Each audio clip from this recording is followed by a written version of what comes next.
नमस्कार दोस्तों, मैं शिवम साहू आपका स्वागत करता हूं कलेक्टर जी पर। तो चलिए अब गोदावरी नदी के बारे में देख लेते हैं, गोदावरी नदी अपवाह तंत्र के बारे में। तो गोदावरी अपवाह तंत्र, गोदावरी नदी अपवाह तंत्र दूसरा बड़ा अपवाह तंत्र है, दूसरा बड़ा अपवाह तंत्र है। सेकेंड पॉइंट इसमें यह है कि यह 28.64% क्षेत्रफल में फैला है। ठीक है। तीसरा है गोदावरी नदी, ये छत्तीसगढ़ है मान ली जाए, यहाँ ऐसे दक्षिणी भाग है, बस्तर वाला क्षेत्र, यहाँ से गोदावरी नदी जाती है। यहाँ से यदि गोदावरी नदी जाती है तो यहाँ पर स्थित है पोलावरम बांध, पोलावरम बांध। ठीक है, पोलावरम बांध स्थित है, मतलब कि गोदावरी नदी पर कौन सा बांध स्थित है? पोलावरम बांध, पोलावरम बांध। ये छत्तीसगढ़, तेलंगाना और आंध्र प्रदेश के बीच क्या है? विवादित है। छत्तीसगढ़, तेलंगाना, आंध्र प्रदेश के बीच विवादित है। ठीक है, ये पोलावरम बांध है। अब गोदावरी नदी की सहायक नदियों के बारे में बात करें तो सहायक नदी है, पहला क्या है? सबसे प्रमुख सहायक नदी है इंद्रावती नदी, इंद्रावती नदी। दूसरी है शबरी नदी और तालपेरू। ठीक है, ये तीन प्रमुख सहायक नदियां हैं। और गोदावरी जो है छत्तीसगढ़ के सीमा से होकर गुजरती है गोदावरी नदी। ठीक है, और ये छत्तीसगढ़ के दक्षिण में स्थित है। तो चलिए अब इसकी सहायक नदी, जो कि प्रमुख सहायक नदी है इंद्रावती नदी, इसके बारे में आगे देख लेते हैं। तो अब तक हमने देखा ये छत्तीसगढ़ का दक्षिणी भाग है, छत्तीसगढ़ का ये दक्षिणी भाग है। यहाँ से नीचे से एक नदी गुजरती है, गोदावरी नदी। गोदावरी नदी गुजरती है जिस पर पोलावरम बांध परियोजना है। यह छत्तीसगढ़ की दूसरी बड़ी नदी अपवाह तंत्र में से एक है। यह छत्तीसगढ़ के दक्षिण में स्थित है और इसका अपवाह क्षेत्र जो है वो है 28.64%। इसकी सहायक नदी, प्रमुख सहायक नदी कौन सी है? इंद्रावती नदी। अब इंद्रावती नदी के बारे में मेन देख लेते हैं। ये छत्तीसगढ़ का कुछ बॉर्डर ऐसा है, यहाँ से इंद्रावती नदी निकलती है और गोदावरी नदी में आकर मिल जाती है। तो इंद्रावती नदी का उद्गम स्थल अगर हम देखें तो यहाँ से लिख देता हूँ मैं, उद्गम स्थल है मुंगेर पर्वत, मुंगेर पर्वत, कालाहांडी, ओडिशा।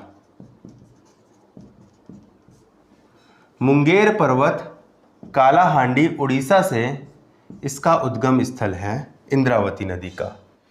इंद्रावती नदी बस्तर की जीवन रेखा है। ये पश्चिम की ओर बहने वाली नदी है। इसकी कुल लंबाई की अगर बात करें, इसकी लंबाई है 264 किलोमीटर। कुल लंबाई की बात करें 264 किलोमीटर है।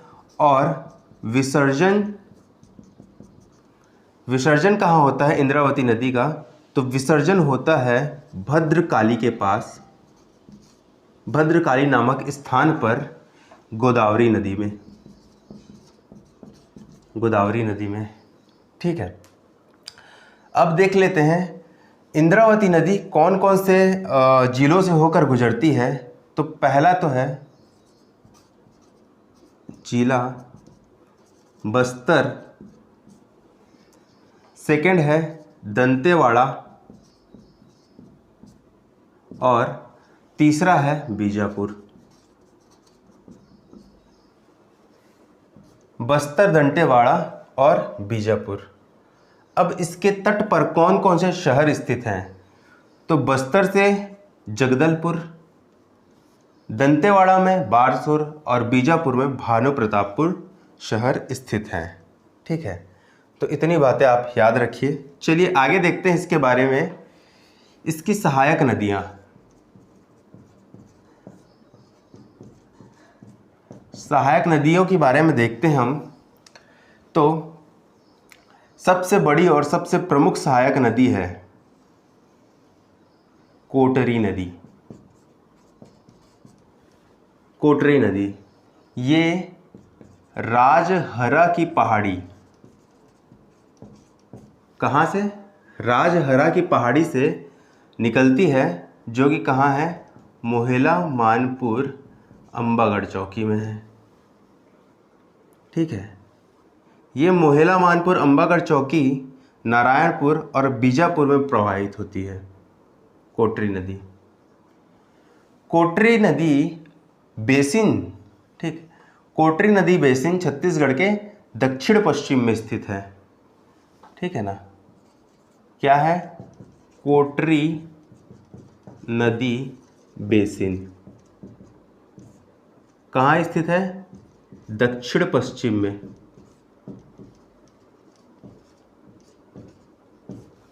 अब दक्षिण पश्चिम में स्थित है, ये तो ऑब्वियस सी बात है कि कोटरी नदी छत्तीसगढ़ का ये वाला पोर्शन है, छत्तीसगढ़ ये वाला पोर्शन है, तो छत्तीसगढ़ का ये वाला पार्ट जो है दक्षिण पश्चिम के अंतर्गत ही आता है। तो ऑब्वियसली ये कोटरी नदी बेसिन कहाँ स्थित होगी? दक्षिण पश्चिम में स्थित होगी। ठीक है, ये हो गया कोटरी नदी के बारे में। अब देखते हैं हम एक नदी, नारंगी नदी, जो कि कोंडागांव के, इसके तट पर कोंडागांव स्थित है। नारंगी नदी के तट पर कोंडागांव स्थित है। नदी का नाम क्या है? नारंगी। ठीक है, नारंगी नदी है, तट पर कौन सा गांव स्थित है? कोंडागांव स्थित है। और ये कहाँ से निकलती है? तो ये माकड़ी से निकलती है। कहाँ से? माकड़ी, जो कि कहाँ है? कोंडागांव में स्थित है। माकड़ी से ही निकलती है, माकड़ी कोंडागांव। ठीक है, मैप के थ्रू ही याद करिए आप, है ना। मैप बनते रहना चाहिए आपके माइंड में, तब जाके चीज़ें याद होंगी। उसके बाद दो और नदी, एक है गुडरा, एक है गुडरा और एक है निब्रा।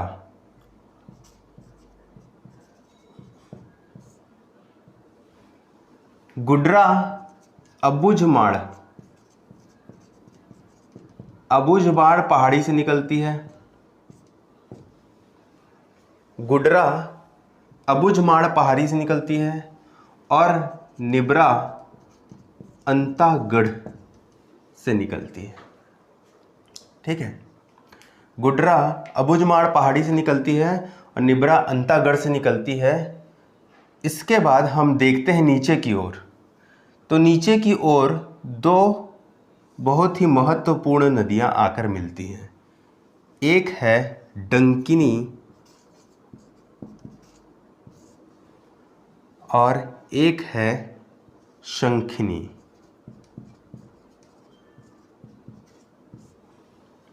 डंकिनी, शंखिनी, इन नदियों के संगम पर दंतेवाड़ा में दंतेश्वरी माँ का मंदिर है। ठीक है, यहाँ पर है एक मंदिर जो कि दंतेश्वरी माता का है, नदियों के संगम पर। डंकिनी नदी, डंकिनी नदी से ड से डंकिनी, ड से डांगरी क्षेत्र, याद रखिए।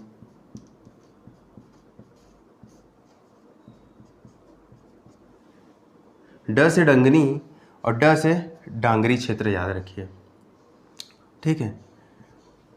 डांगरी क्षेत्र से निकलती है डंकनी नदी जो कि दंतेवाड़ा में है। और शंखिनी नदी बैलाडीला पहाड़ी,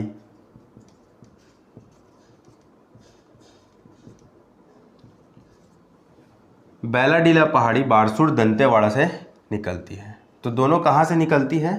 दंतेवाड़ा से निकलती है, ठीक है, दंतेवाड़ा।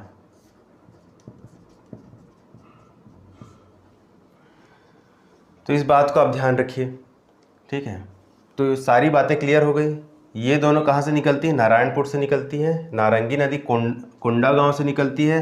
कोंडा गांव नारंगी नदी के तट पर है। कोंडा गांव के मागड़ी नामक स्थान से नारंगी नदी निकलती है। डंकिनी की सहायक नदी है शंखिनी, ठीक है। और डंकिनी और शंखिनी के संगम पर है दंतेश्वरी माँ का मंदिर। इसमें से जो शंखिनी है ये बहुत ही प्रदूषित नदी है। इसका जो नदी का कलर है वो रक्ताब लाल रहता है। क्या रहता है? रक्ताब लाल, ठीक है। मतलब कि पूरी तरह प्रदूषित है। लाल कलर का इसका जो पानी रहता है वो दिखाई देता है, ठीक है। तो ये है शंखिनी नदी। तो ये सभी हो गई। और एक और है, उसके बारे में डिटेल करने की ज़रूरत नहीं है। चिंतावांगू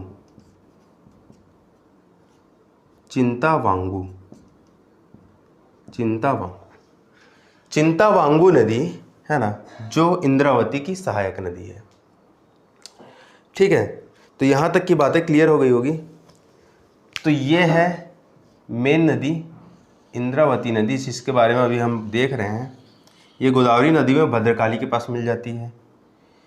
फिर एक नदी यहाँ से आती जो कि उसकी प्रमुख नदी है कोटरी नदी। इसकी लंबाई 135 किलोमीटर है।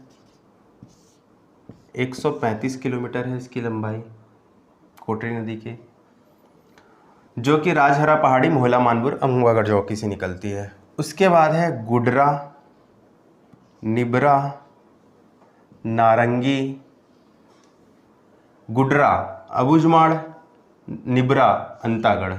दोनों अ से हैं, आसपास हैं। गुडरा और निबरा थोड़े मतलब मिलते जुलते नाम है। गुडरा निबरा राइमिंग टाइप से वर्ड हैं, ठीक है। माकड़ी नामक स्थान से निकलती है नारंगी नदी। इसके बाद डंकनी, डांगरी क्षेत्र, ड से डंकनी, ड से डांगरी क्षेत्र, और शंखनी ये बैलाडीला पहाड़ी से निकलती है, ठीक है ना। इन दोनों के संगम पर क्या है? दंतेश्वरी माता का मंदिर है।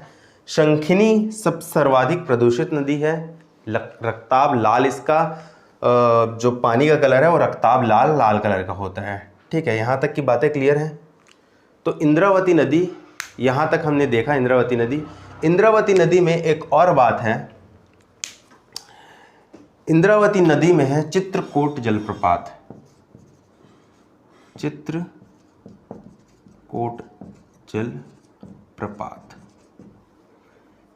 जलप्रपात है इंद्रावती नदी में। तो चित्रकूट जलप्रपात को छत्तीसगढ़ का नियाग्रा कहा जाता है। चित्रकूट जलप्रपात न केवल छत्तीसगढ़ की बल्कि भारत का सबसे चौड़ा जलप्रपात है, 300 मीटर, ठीक है। 300 मीटर चौड़ा जलप्रपात है। कहा जाता है कि बरसात के दिनों में इसकी चौड़ाई 1 किलोमीटर तक हो जाती है, मगर अगर ऑथेंटिक लें तो 300 मीटर इसकी कुल चौड़ाई है और ये भारत का सबसे चौड़ा जलप्रपात है, ठीक है। तो इंद्रावती नदी के बारे में ये सभी बातें हो गई, ठीक है ना। लगभग सब चीज़ हमने देख लिया। आप इसको मैप के थ्रू याद रखिए, दिमाग में जल्दी बैठेगा। चलिए आगे देखते हैं फिर शबरी नदी के बारे में। अब देखते हैं शबरी नदी के बारे में। तो फिर से उसी प्रकार ये छत्तीसगढ़ का दक्षिणी भाग है, बस्तर संभाग। यहाँ से निकलती है शबरी नदी और गोदावरी नदी में जाकर मिल जाती है। यह है गोदावरी नदी, गोदावरी नदी में जाकर मिल जाती है। तो ये है शबरी नदी,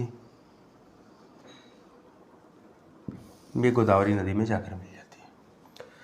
तो शबरी नदी का उद्गम स्थल, शबरी नदी का उद्गम स्थल कोरापुट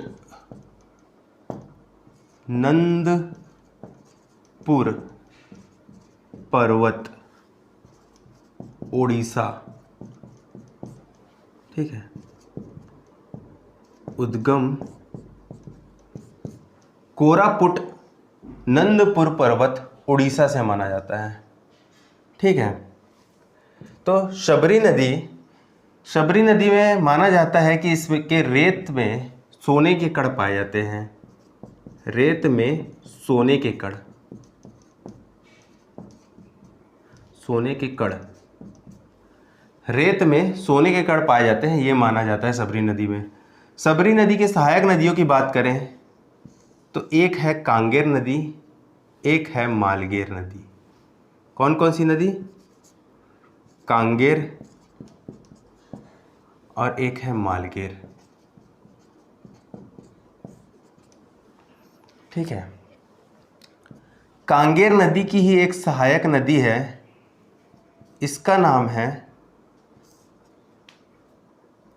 मुनगा बहार। ठीक है, कांगेर नदी की ही एक सहायक नदी है जिसका नाम है मुनगा बहार। ठीक है, या फिर मुंगा बहार भी बोलते हैं। तो मुनगा बहार या फिर मुंगा बहार जो भी बोल सकते हैं। तो इस नदी पर है तीरथगढ़ जलप्रपात। कौन सा जलप्रपात? ये कौन सा जलप्रपात है? तीरथगढ़, तीरथगढ़ जलप्रपात। तीरथगढ़ जलप्रपात जो है सबसे ऊंचा जलप्रपात है।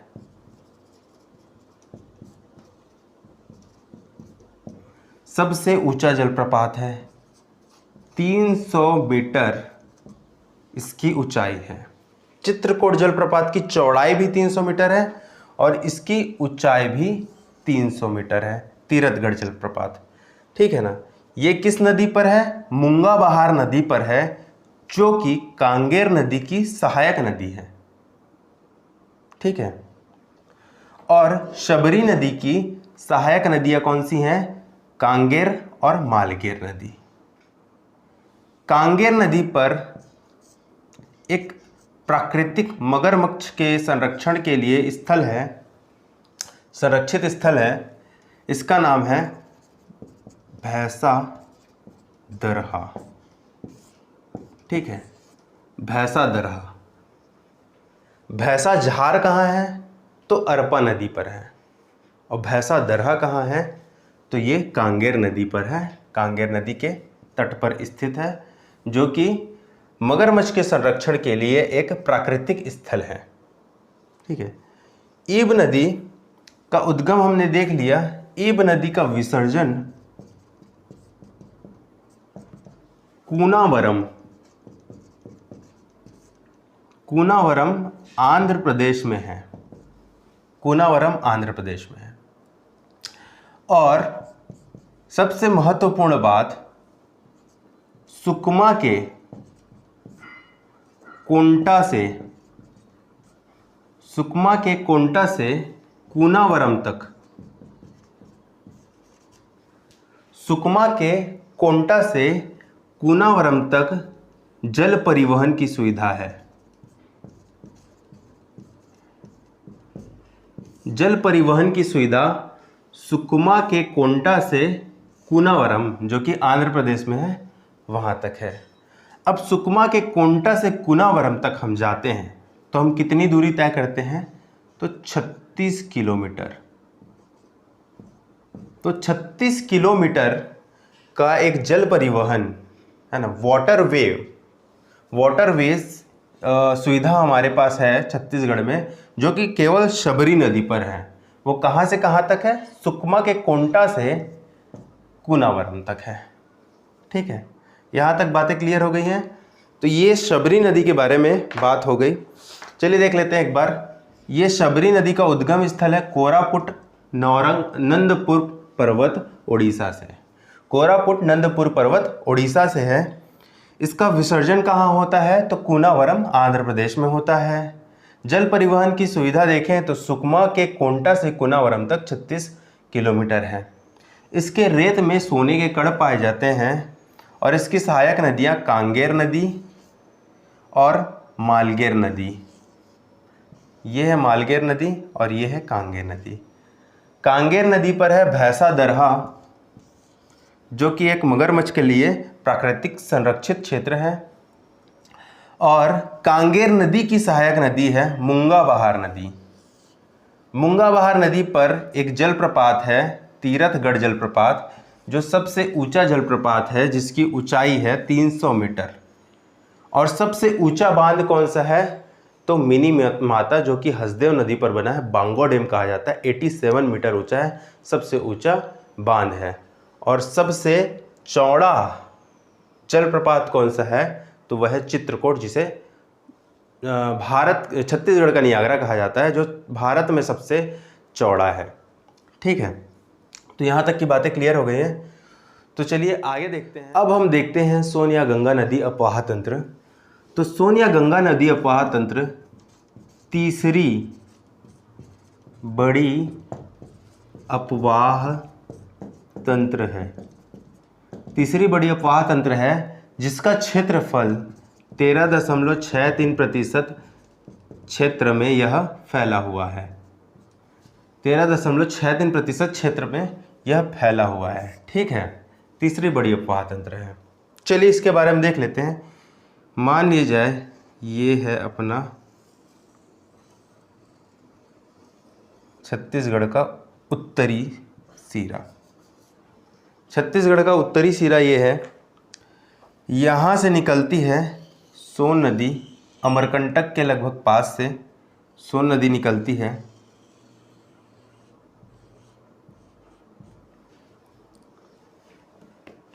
सोन नदी जाकर गंगा नदी में मिल जाती है, लेकिन एक नदी ऐसे सोन नदी से जाकर मिलती है। इसका नाम है, ये छत्तीसगढ़ का बॉर्डर बनाते हुए, छत्तीसगढ़ और मध्य प्रदेश का बॉर्डर बनाते हुए सोन नदी पर मिलती है। इसका नाम है नेयूर नदी।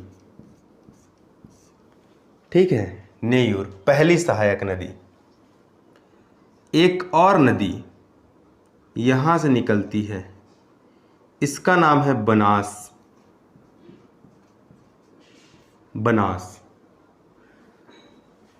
उसके बाद एक नदी निकलती है, इसका नाम है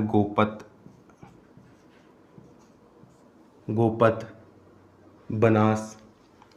ठीक है, और एक महत्वपूर्ण नदी यहाँ से निकलती है, इसका नाम है रिहंत।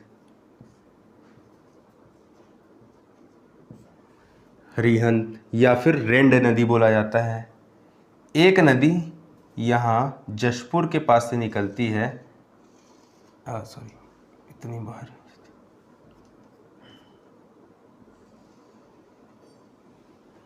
इसका नाम है कन्हार। ये कुछ ऐसा है जो झारखंड और छत्तीसगढ़ की सीमा बनाती है। इसका नाम है कन्हार। ठीक है, नेयूर, बनास, गोपत और कन्हार नदी। ठीक, तो सबसे पहले हम देख लिए नेयूर नदी छत्तीसगढ़ और मध्य प्रदेश की सीमा बनाती है। बनास नदी की अगर बात करें तो बनास नदी भरतपुर तहसील में मांजटोली पर्वत से निकलती है। भरतपुर तहसील में मांजटोली पर्वत से, जो कि मनेन्द्रगढ़ चिरमिरी भरतपुर में आता है। ठीक है, मनेन्द्रगढ़ चिरमिरी भरतपुर में आता है। इसके बाद गोपत नदी की बात करें तो ये सोनहत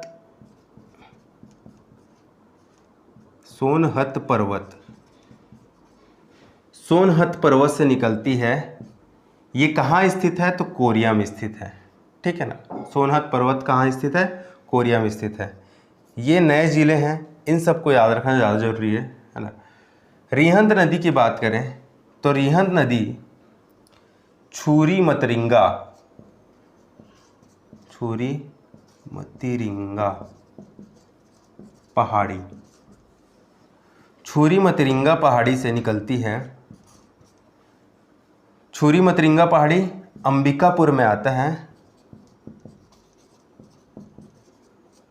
अंबिकापुर सरगुजा के अंतर्गत आता है। ठीक है ना।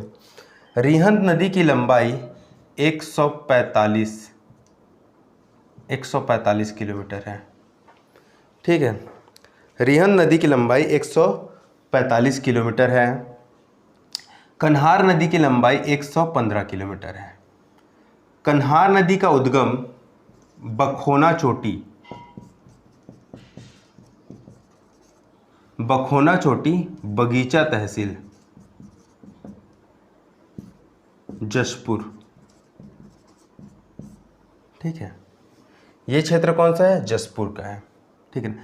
पहले आप छत्तीसगढ़ का मैप है ना, उसके जिलों की स्थिति के बारे में देख लीजिए, तब ये सब चीज़ें क्या हो जाती है, आसान हो जाती है। मैं जशपुर बोलूँगा तो सीधा आपके दिमाग में मैप बनेगा, और इससे क्या होता है, हम किसी जगह को देखे रहते हैं, वहाँ घूमे रहते हैं, वहाँ जाए रहते हैं, तो हमको उसके बारे में अगर कुछ भी बताया जाता है तो उसका इमेजिनेशन हमारे दिमाग में आता है। इससे क्या होता है, हम चीज़ों को रिलेट कर पाते हैं और उस जगह को इमेजिन करके उन मेमोरीज़ को स्ट्रॉन्ग बना पाते हैं। तो वही यहाँ होती है, जब हम मैप बनाते हैं और जिलों की स्थिति को हम देख लेते हैं कि कौन सा ज़िला कहाँ पर है, तो हम ये सब जो जानकारी है, जो नदियों की जानकारी है, कहाँ से इनका उद्गम है, ये सभी चीज़ें हमारे लिए आसान हो जाती हैं। ठीक है, तो ये क्या हुआ, बखोना चोटी बगीचा तहसील से कन्हार नदी निकलती है। ठीक है, यहाँ तक की बातें क्लियर हो गई। चलिए आगे देखते हैं। तो हम लोगों ने देखा सोन या फिर गंगा नदी की सहायक नदियाँ नेऊर, गोपत, बनास के बारे में, रिहंद और कन्हार के बारे में। तो अब रिहंद और कन्हार जो कि हमारे लिए ज़्यादा इम्पोर्टेंट है, उसके बारे में थोड़ा और जानकारी देख लेते हैं। तो ये छुरी मतरिंगा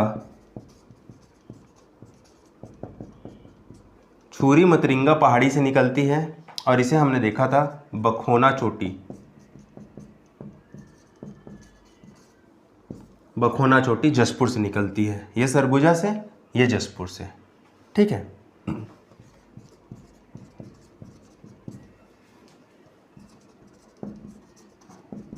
जशपुर से। ठीक है, तो रिहंद नदी का उद्गम स्थान हमने देख लिया, और ये जहाँ पर विसर्जन होता है ये स्थान है सोनभद्र। सोनभद्र कहाँ है? यूपी में है, उत्तर प्रदेश में है। ठीक है ना। सोनभद्र नामक जिला है उत्तर प्रदेश में। ठीक, अब ये रिहंद नदी यहाँ से निकली। रिहंद नदी सरगुजा और फिर उसके बाद सूरजपुर और बलरामपुर 3 जिलों से होकर गुजरती है। सरगुजा, सूरजपुर और बलरामपुर। ठीक है ना। सरगुजा के ही पास एक क्षेत्र है महेशपुर, जो कि एक पुरातात्विक स्थल है। क्या है?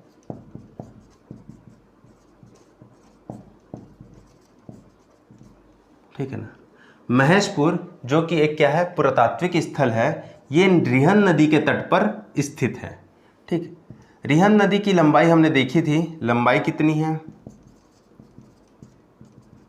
145 किलोमीटर है लंबाई। ठीक है, महेशपुर नामक पुरातात्विक स्थल इसके किनारे पर स्थित है। ठीक, अब इसकी सहायक नदियों के बारे में बात करें तो सहायक नदियाँ रिहंद की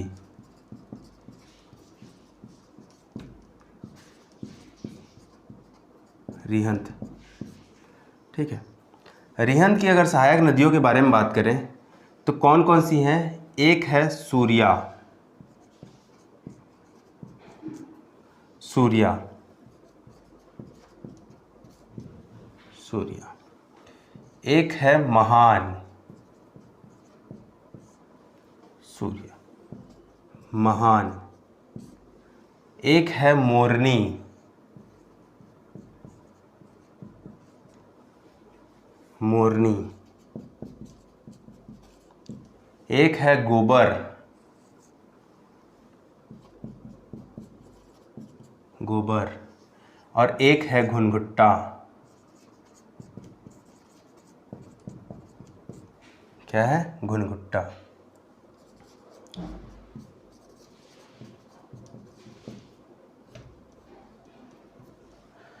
ठीक है, घुनघुट्टा। ठीक, तो सूर्या महान है, ठीक है ना, मोरनी के गोबर में क्या लग गया? घुन लग गया, है ना। यहां से आप याद रख सकते हैं, सूर्य क्या है? महान है, और मोरनी के गोबर में घुन लग गया, तो घुन से घुनघुट्टा। ठीक है ना, इजी है याद करना। अब देखते हैं कन्हार नदी के बारे में। उद्गम हमने देख लिया, विसर्जन सेम है दोनों का, सोनभद्र जिला उत्तर प्रदेश में। ठीक है, और एक और महत्वपूर्ण बात, उत्तर प्रदेश के मिर्जापुर में, उत्तर प्रदेश के मिर्जापुर में गोविंद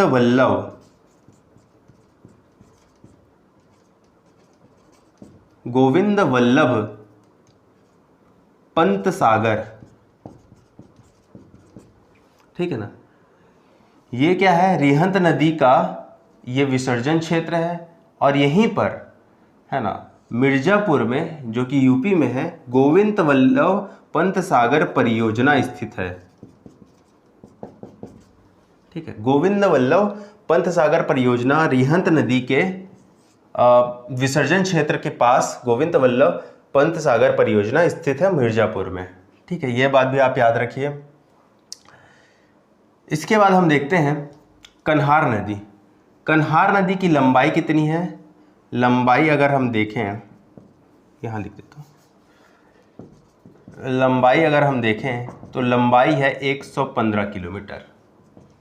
ठीक है, लंबाई है 115 किलोमीटर कन्हार नदी की। उद्गम हो गया, विसर्जन हो गया कन्हार नदी के तट पर बलरामपुर में, यहाँ पर डीपाडीह नामक पुरातात्विक संग्रहालय है। ये भी एक क्या है? पुरातात्विक संग्रहालय। ठीक है, डीपाडीह नामक एक पुरातात्विक संग्रहालय है कन्हार नदी के तट पर। कहाँ पर है? बलरामपुर जिले में। ठीक है, बलरामपुर जिले में है ये। अब कन्हार नदी की सहायक नदियों के बारे में देख लेते हैं।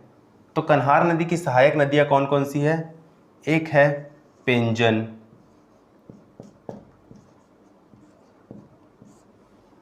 एक है चनान,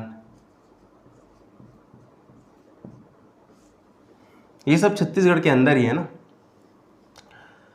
पेंजन, चनान, एक है गलफूला।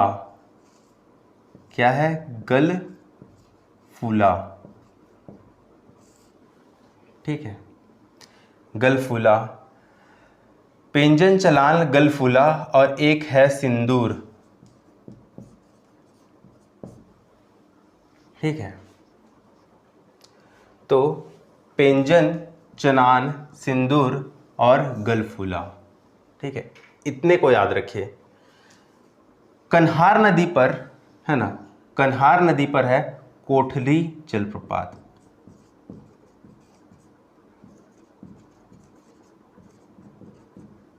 कन्हार नदी पर है कोठली जलप्रपात। ठीक है, और चनान नदी पर है पवई जलप्रपात।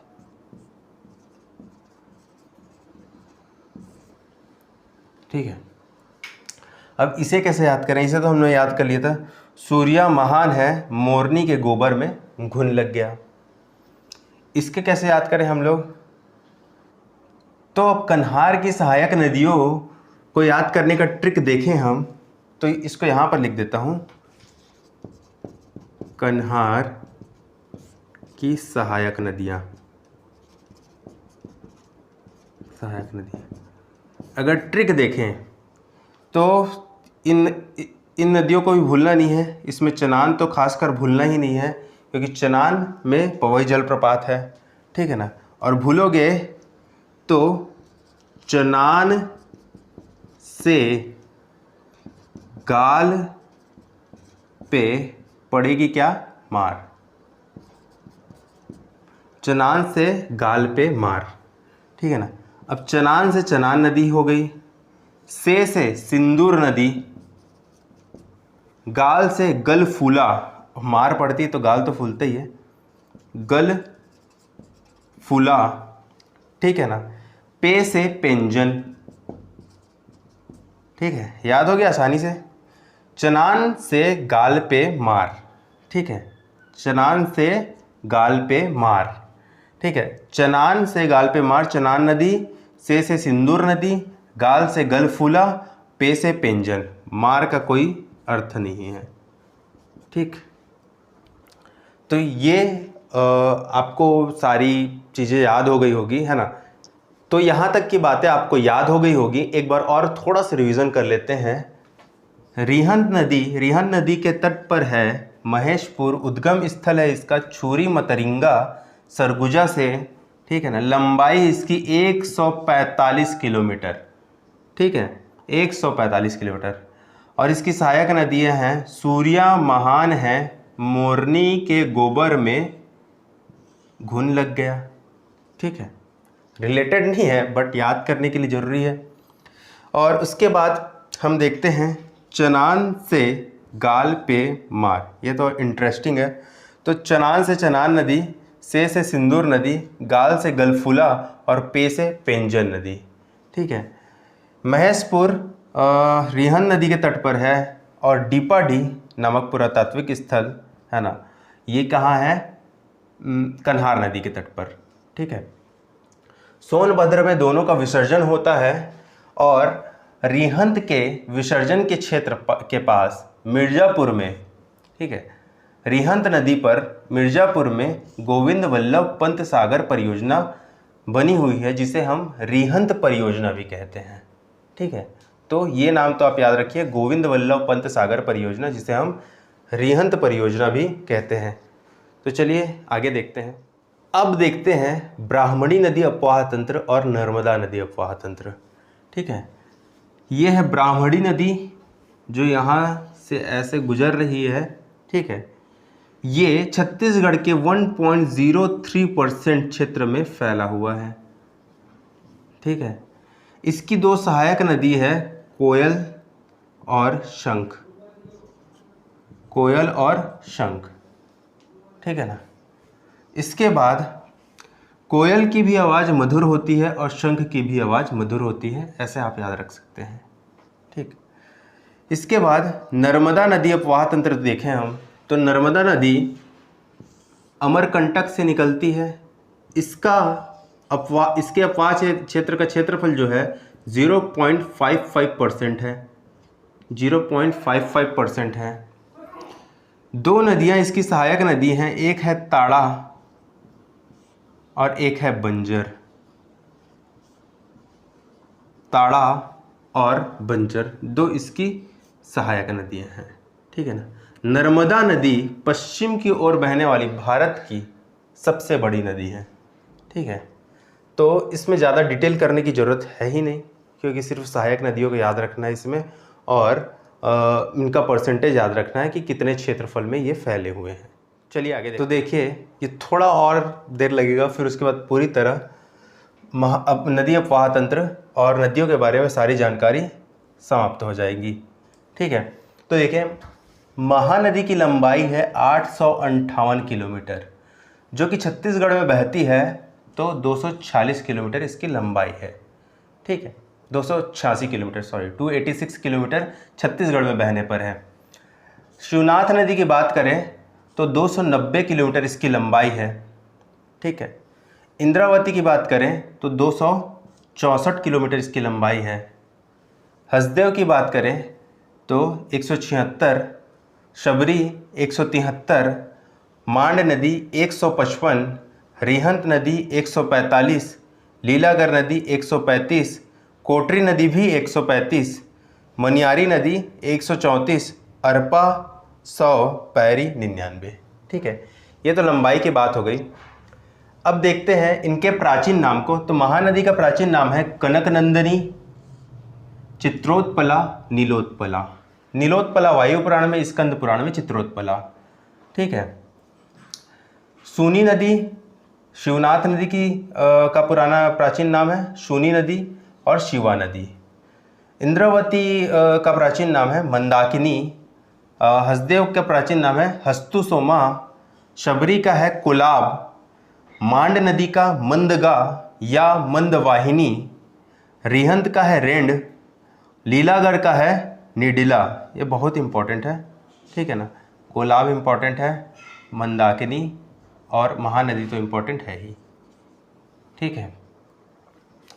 निडिला परलकोट कोटरी नदी का सॉरी, और अरपा नदी और मनियारी नदी का कोई भी प्राचीन नाम नहीं है।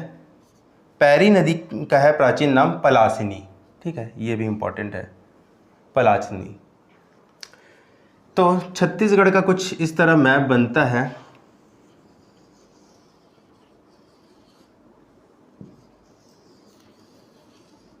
ठीक है। छत्तीसगढ़ के मैप में सबसे पहले हम देखते हैं महानदी की लंबाई, ठीक है, 858 या 286। फिर उसके बाद ये मैप को देखना ज़रूरी इसलिए है क्योंकि मैप से ही ये नंबर्स याद होंगे, ठीक है। फिर उसके बाद है शिवनाथ नदी 290। कहाँ से हम कहाँ जा रहे हैं? पहले महानदी में गए, फिर शिवनाथ में आए। शिवनाथ के बाद हम कहाँ जाएंगे? हसदेव नदी 176। हसदेव के बाद हम सीधा इधर आ जाएंगे, 290 के बाद इंद्रावती 264, 264। 264 के बाद हसदेव नदी 176। शबरी नदी कितना है इसका? 173, ठीक है ना। 264, 173, 176, 173, ठीक है, क्लियर है। इसके बाद देखते हैं 155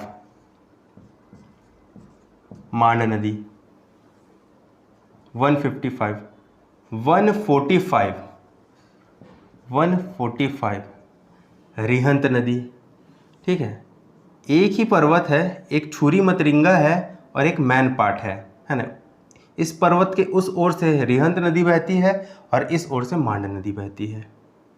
145 के बाद लीलागढ़ नदी 135, कोटरी नदी 135, कोटरी नदी 135, लीलागढ़ नदी 135, ठीक है।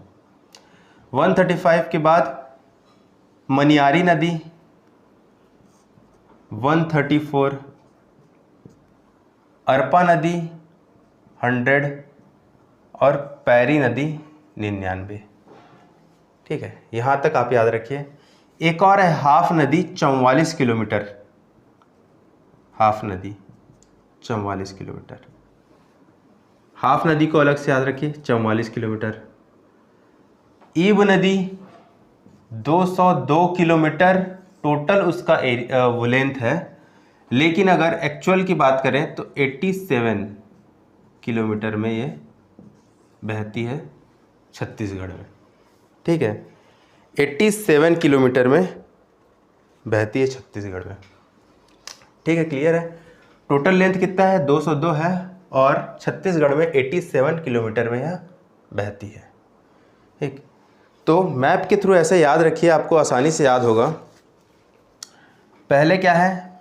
महानदी, शिवनाथ नदी, इंद्रावती नदी, फिर उसके बाद हसदेव,